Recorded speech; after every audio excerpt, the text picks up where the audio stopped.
அனைவருக்கும் ஆன்மநேய அன்பு வணக்கங்கள். அன்பு சொந்தங்களே, இன்றைய சிந்தனையாக சத்தும் சடமும் என்பது பற்றி சிறிதே பார்ப்போம் அன்பர்களே.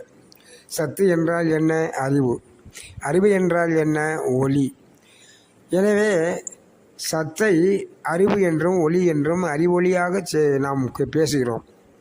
அதேபோல் ஜடத்தை நாம் பார்க்க வேண்டும்.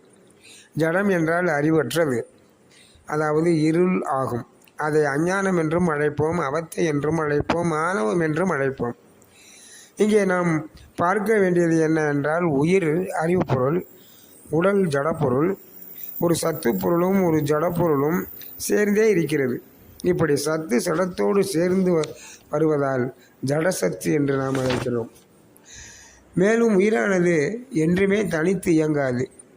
உயிர் எவற்றோடு சார்ந்து இருக்கிறதோ அவற்றின் தன்மையை பெற்றுக்கொண்டு இருக்கும். ஆகவே உயிரை ஜடசத்து என்று சித்தாந்தம் அழைக்கிறது. அன்பர்களே, சடமான இருளும் அறிவான உயிரும் ஒரே இடத்தில் தான் இருக்கிறது. இரண்டும் ஒன்றுதான். இங்கே உயிரானது இருளான அறியாமையை சிறிது சிறிதாக நீக்கிக் கொண்டே வர வேண்டும். நாளடைவில் இருள் அகன்றதும் அறிவு ஒளி தனித்து நிற்கும். இறைவன் தோன்றுவான், ஒளி தேகம் ஆகும். ஒரு உதாரணம் தருகிறேன் நண்பர்களே.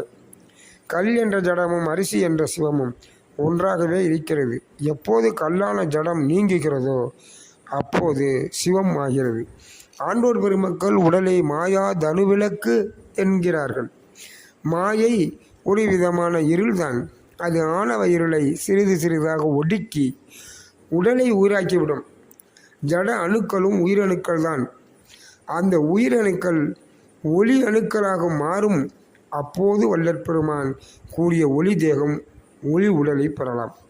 எனவே ஜடம் உயிரோடு சேர்ந்து ஒளி உடல் பெறுவதில் வியப்பில்லை அன்பர்களே. இதுவே பெருமானின் தத்துவமும் ஆகும்.